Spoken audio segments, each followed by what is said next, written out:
Welcome to the Guide, Not Guru podcast. I'm your host, Kelly Brock.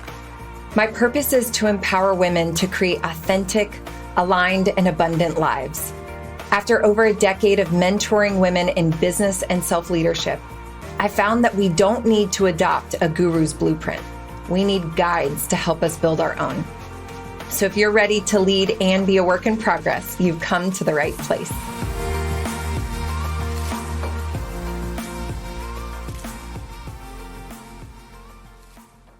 All right, friends, you know I'm all about personal growth and helping us to live lives that we really love and that we really feel at home in. And something that's been going on in the background of my company right now is we've been preparing for a masterclass that we're going to be having on May 1st. And it's all about helping women understand the secret behind getting what they want. And as I've been preparing for this, I've been going back through my own story. Okay, Kelly, how did you start to find out some of these secrets or shifts or perspective shifts, or what were the steps that you took that helped you have this totally different experience? And by the way, I will never promise to be at a rival. I'm teaching based on what I know now, but one of the things that came up for me, one of the biggest realizations that I ever had was to understand that the way I was relating to my husband had a lot to say about why I was stuck and why I wasn't living my best life, why I wasn't happy. So the title of this podcast is I Thought He Was the Problem, because I did. So whether you have a spouse or a spice or a relationship, or maybe there's just a person in your life that you're thinking, okay, if they would change, then I could be happy. This is the episode for you. Because my marriage has been one of the biggest schools of learning for me. Josh and I have been together since we were 14 and 15. You want to talk about relationship patterns? I think we built them together, right? We've been together 21, almost 22 years. It's sick how ingrained. Also, there's so many gifts to that. We're wildly committed to each other. We love one another so much. But if you've ever been in a relationship for a long time, and you could think about your parents or your siblings or anyone that you've had a long relationship with, you have these dynamics, you have these patterns with them. And they're almost so ingrained that it feels really hard to change. I call it resistance. You feel this resistance to change. And so when I started having my own awakening, my own realization that I was not happy with my life, which, by the way, that shows up with lots of signs and symptoms. It's what used to make me happy isn't making me happy anymore. I was feeling negative, and I was always such a positive person. I was feeling frustrating. I was feeling annoyed. I was feeling emotionally and energetically exhausted. I was just not happy anymore. That's all I could say. I was I just am not happy. And so when I started to look inward, and I was well, why am I not happy? Immediately it was well, let me tell you about Joshua. I was 100% sure that he was holding me back from the life that I wanted. If he would just blank, insert whatever condition, if he would just grow up, if he would just work harder, if he just wanted more for us, if he would just heal, if he would just deal with his own stuff, if he would just stop these behaviors, then I could be happy. And it honestly felt really obvious. I could go to my girlfriends and be telling them about what was coming up. I could take all my complaints about him, and they were we agree. He needs to change. He needs to man up. He needs to whatever. He's holding you back. And so I had this whole, I had girlfriends at my pity party if I wanted them, right? But if you have been in a relationship with anyone long enough, you know and understand no one changes until they want to. Let that sink in for a second. Nobody changes unless they want to. If they even change, they're doing it for you and it'll come right back to the pattern. Like it doesn't last. And so nobody changes unless they want to. And if you've met my husband, he is, oh my gosh, bless. He is the most stubborn, powerful, willpower kind of guy. And he definitely is not going anywhere unless he wants to on his own. I love that about him. Isn't it funny how you can like love things about someone and then also be like, this is the biggest burden of my life. Your greatest strengths that I love about you are also my biggest complaints. So here I was going, okay, I want to change my life. It's Josh. Okay, Josh. He's if he would just shift, it would literally make my life easier. I remember being like, he's the reason I can't be successful. I can't be a power couple because he, isn't supportive, or he makes it so hard for me every time I need to travel, or he complains in this way. It makes it so hard for me to ask for what I need. Like I constantly was feeling like he was just this roadblock. And so here I was going, all right, I know I want more for my life. And I'm realizing that where I'm at is not good enough. But now I'm realizing I actually have zero control over the greatest roadblock in my mind at that time in my life. Like I wanted him, love him, but I wanted him to, just be a little bit different, right? Like I want you, but if you'll just shift in these couple of ways, then I can finally be happy. And I found myself totally suffering. I was just like every day, honestly, like praying, like, God, wake him up. Like, God, change him. God, like, let him see how he's making my life difficult or how he's hurting me or whatever. And by the way, guys, Josh has always been an amazing man. That's how I felt. I just felt like it was him. I was just like, look, it's obvious. He's out of line and I'm not.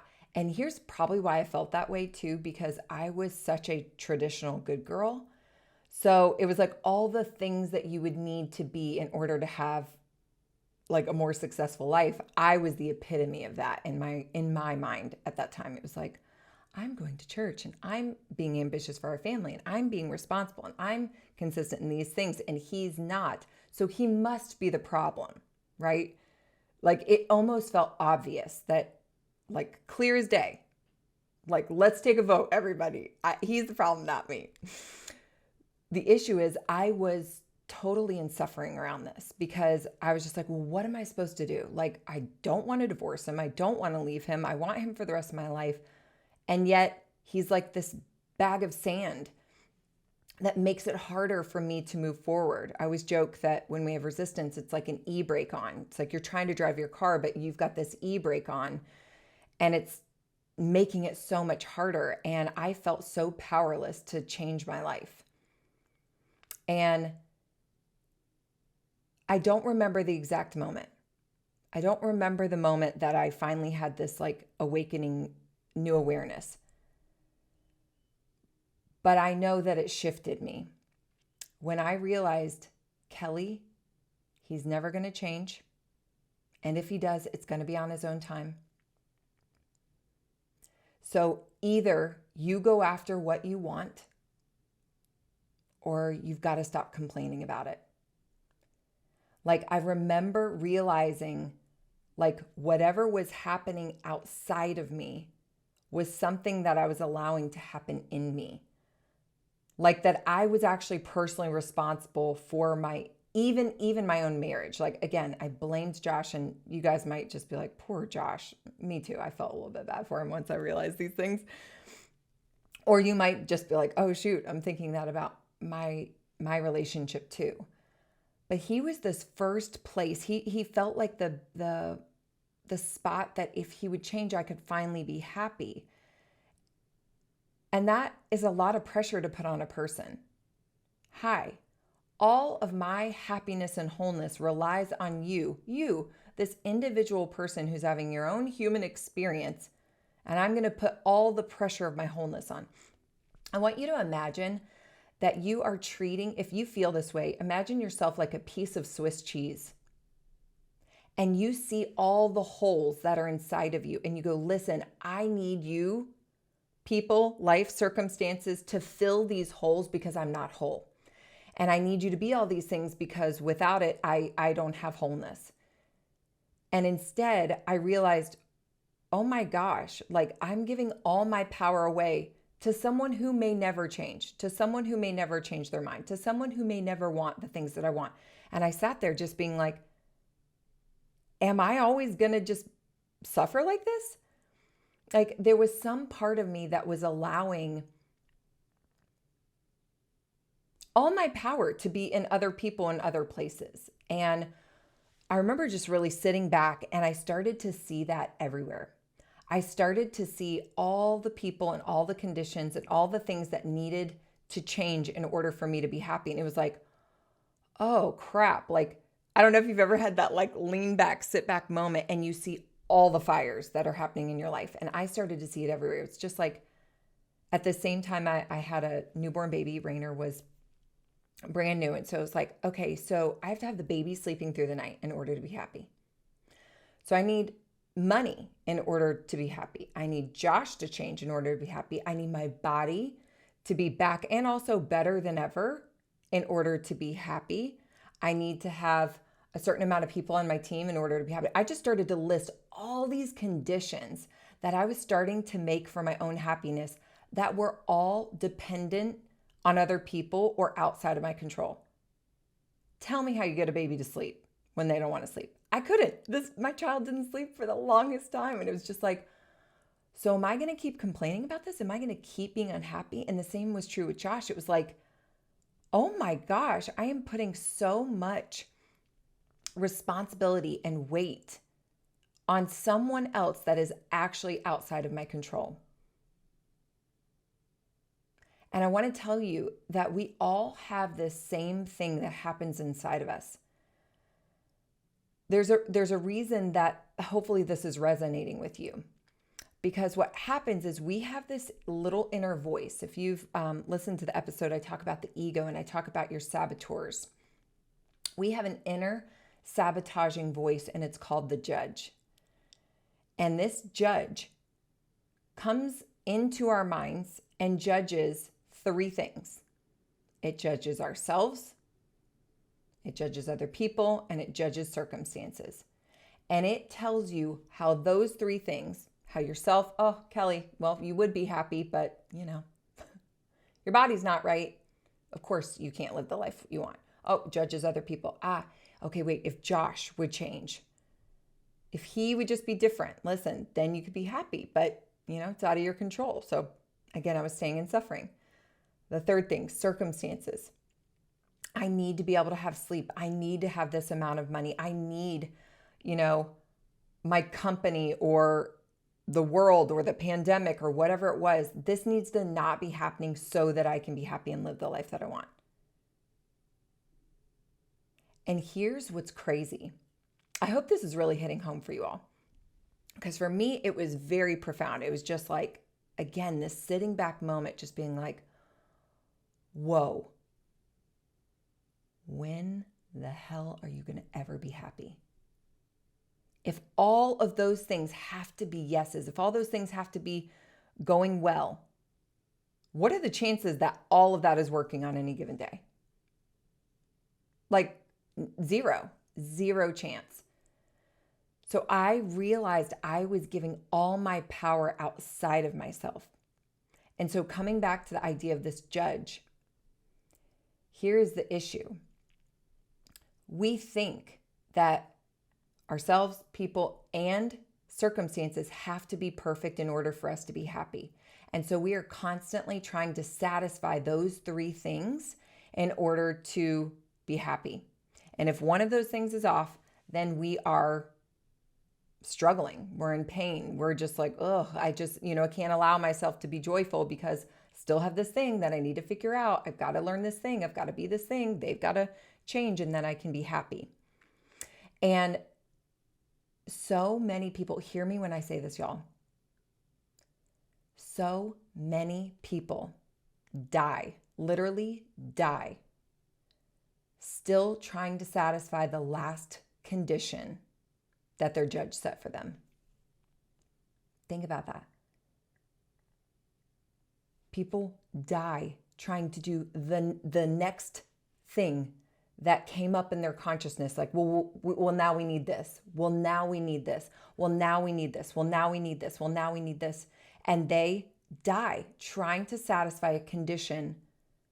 And think about all the times you've actually gotten what you want. The moment it arrives, do you even allow yourself to be happy? No. Because then all of a sudden you're at a new, even think about like business growth. This was me for the longest time. It's like, if I just had that position, if I just had that achievement, if I just had this many sales, whatever it is, and you finally hit it, it's like, okay, here's the condition, we got here. And all of a sudden, ta-da, there's a new goalpost, there's a new thing, there's a new you to become. And so you never get to be happy. There's always something you have to satisfy in order to be happy. And the minute it arrives, you find something else. This is sick. This judge inside of us is sick. So most people die still trying to satisfy that condition of their judge. And then there are a few people who get on their deathbed and they have the realization where they have the awareness where they go, oh my gosh, what was I doing all this time? There were these endless circumstances that I was saying that I needed that kept me from living the life that I wanted. And they are living with regret. Their last few days, I should have said this. I should have done this. I should have traveled. I should have been this. I should have gone for it. I should have spoken my truth. I should have not worried about what people thought. All of a sudden, they get this awareness when their, mortality is in front of them. And then they've run out of time. And so they start to realize that they had the power to choose differently all along, and they didn't. And so my hope today is to tell you about this story because, again, my husband, freaking love him. I'm sure he has felt the same about me. He was just one of the many ways that my victim mentality was showing up. And so I want to talk to you about victim mentality. Victim mentality is where you believe something outside of you is doing something to you. So it's where you believe that life is happening to you, right? That trauma happened to me. This person is doing this to me. So it's usually, again, it's where you have the belief that something outside of you is causing you to not get what you want. And so this shows up in a lot of ways. This can show up in religion, right? We could blame God. God made this happen to me. Or we're like, you might be spiritual and someone who's into astrology and you're just like, oh, Mercury retrograde. Like there's something going on with the consciousness of the planet right now. The stars aren't aligned. I can't be who I want to be. You might even believe in a devil that controls you and that manipulates you. And you're like, well, I can't do anything about this. It's happening to me. Or maybe you think about your parents and you're like, well, geez, I would love to be more successful in finances or in emotions or with relationships, but my parents didn't teach me. I didn't get that. Like, it's not my fault. It happened to me, right? It's where something outside of you is determining your destiny, your happiness, your well-being. And so when you are in victim mentality or victim consciousness, you are always in a state of perpetual blame. There's always an excuse. There's always someone to point the finger and say, listen, I would totally be getting what I want if this person wasn't doing that. There's always a reason why you're not happy. There's always a reason why you can't be successful. There's always something being done to you.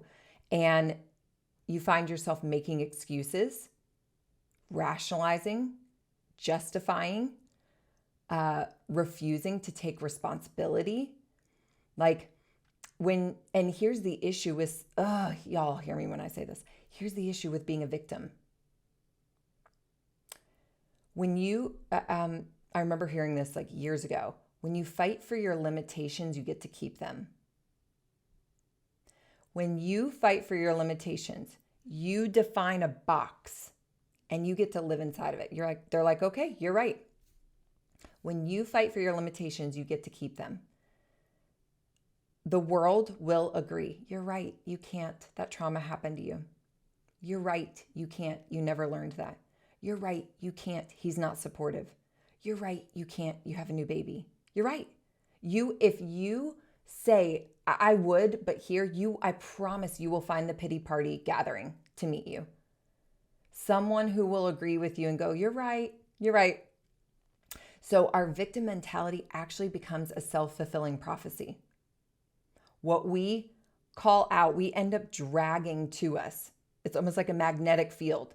We are calling it into ourselves, and we find all the reasons and the proof and the evidence that solidifies that we are actually victims. And so what is important is that when you say that I am a victim, you will find the evidence to support it. And so where does that get us?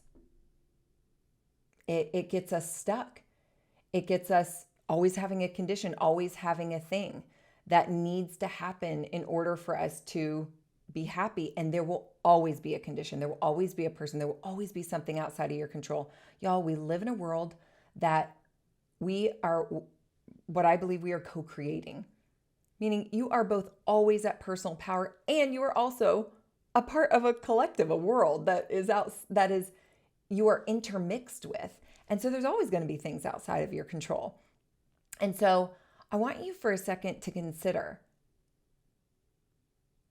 what people have you been blaming? Let them just pop up in your mind. What conditions have you said need to happen in order for you to get the green light? To go for it. To live your dreams. To be happy. Like, let that sink in your head. If you don't learn how to do this next piece that I'm going to teach you, you will be living in a self-fulfilling prophecy. You will find a world and a life experience that says, you're right. Because I found mine. I had mine. All my girlfriends were like, you're right. You're right. But being right didn't make it better. It made me stuck. And I didn't want to be stuck. And I don't want you to be stuck. And so again, my husband was just this one beautiful example of that brought me to awareness of all the freaking places that I was just being a straight up victim. A little baby. Like, oh my gosh. And so it required that I do the next step, which is to mature and to step into personal responsibility for my life.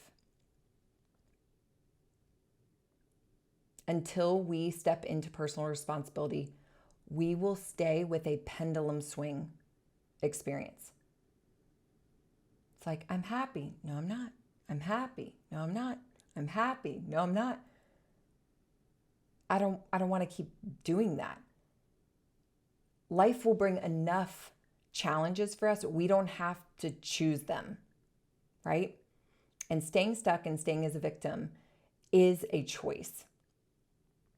Now, again, when I say victim, it doesn't mean that there aren't times of true victimhood in life.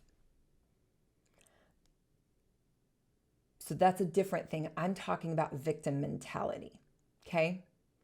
And so here we're talking about how can we take personal responsibility.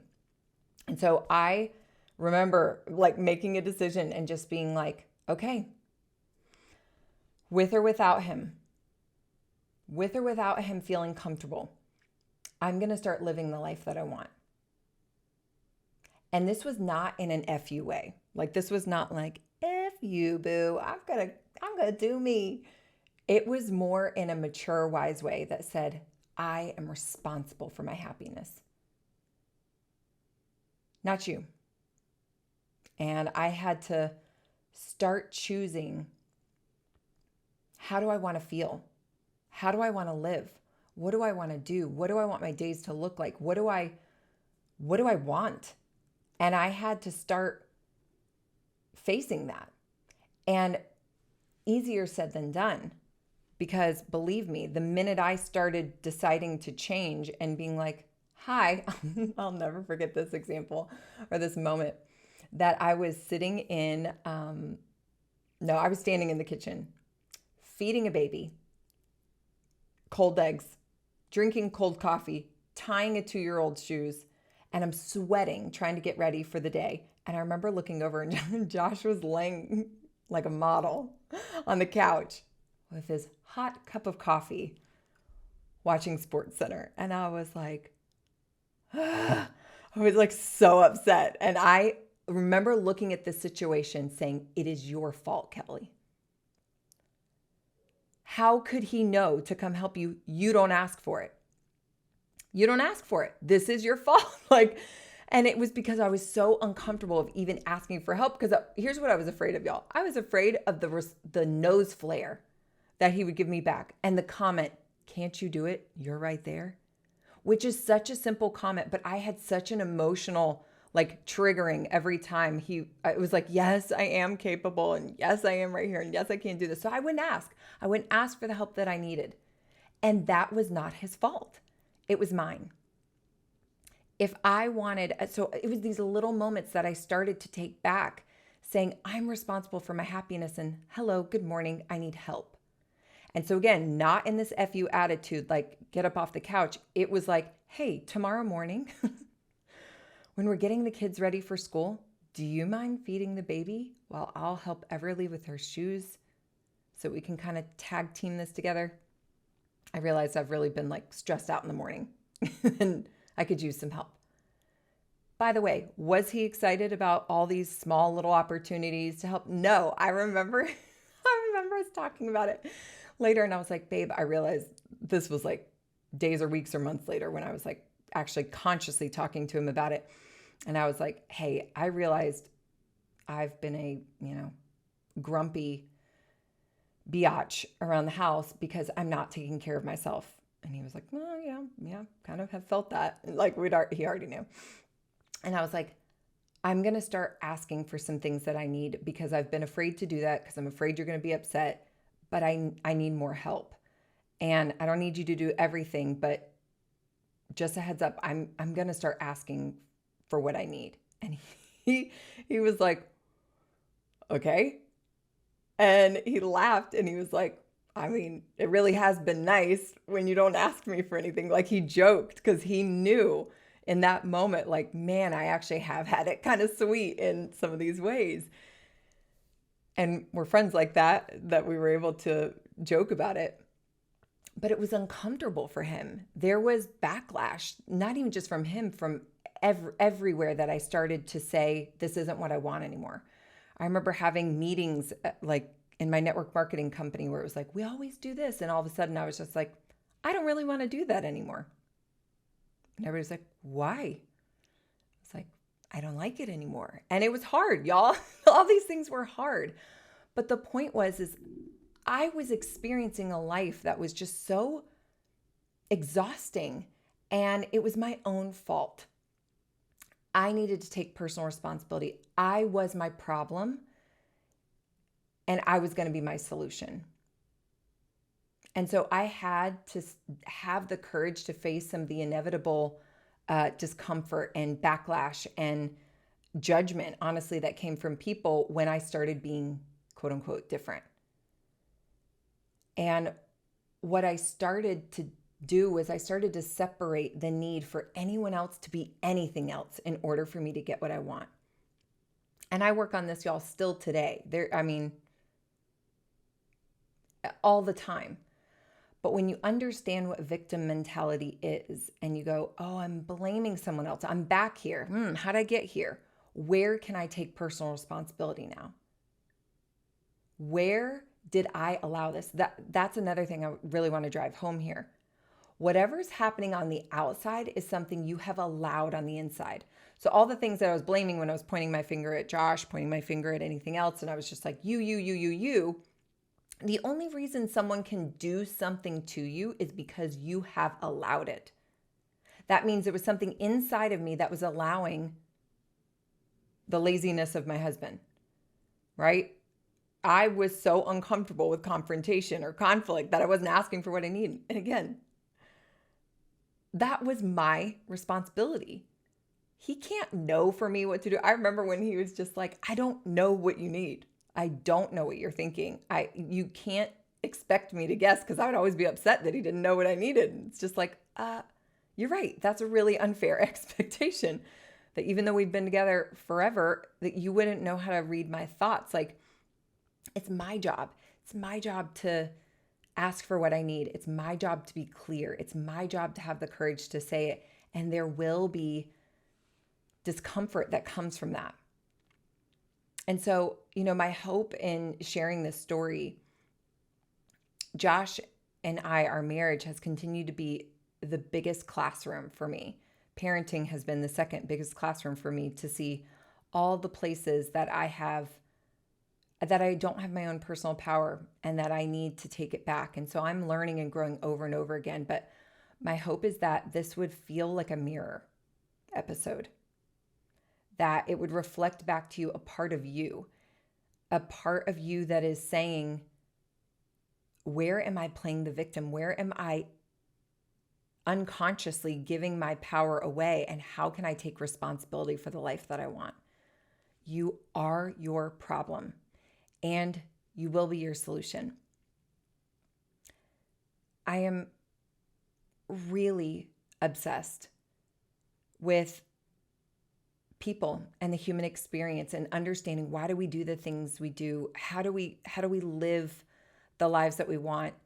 And this is just one of those stories that was showing up for me that I wanted to share with you all. And if you are a woman who's listening to this, honestly, men can come too. But if this is resonating with you, on May 1st, I'm going to be hosting a masterclass that's talking about the secret on how to get what you want no matter what. So no matter the circumstances. And so if that is the place that I'm planning on pouring as much wisdom and insight for free into women, to empower you to understand, where have you gotten lost?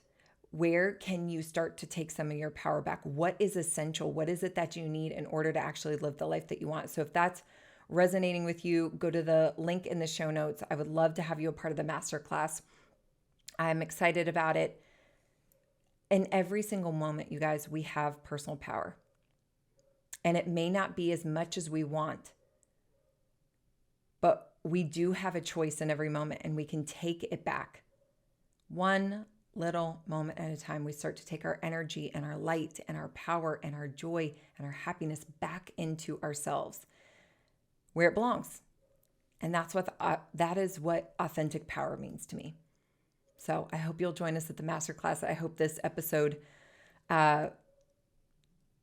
inspired or excited you or called you out in a really beautiful way. And one of the things that I'm asking for, honestly, you guys, is reciprocity. There's this law called the law of reciprocity. And it means you reciprocate. When someone gives to you, you give back. When something is good, you return good. And so if this episode was an encouragement for you, if you would screenshot it, if you would share on your stories where you were when you were listening, if you would tag Guide Not Guru podcast on Instagram, if you would share this with friends, I can't expand this outside of my own ability, but I know that it can have such a huge ripple effect if the people who are listening share it with other people. I am pouring my heart out on these podcasts because I actually want to add value to y'all's life. This isn't like just for, fun. It is fun for me, but it's honestly to be of service. So if this added value to you, please tag me, tag Guide Not Guru, share it with a friend, join the masterclass, tell more people about that. It just means so much. So I hope you all have an amazing day, and I'll see you next week. Hey friend, thank you for listening. My goal is to empower as many women as possible. If this episode supported you in any way, I would love it if you'd leave me a review or let me know on Instagram. You can take a screenshot or tag me or just shoot me a DM. If you're looking for any kind of additional support, don't hesitate to reach out. See you here next Tuesday.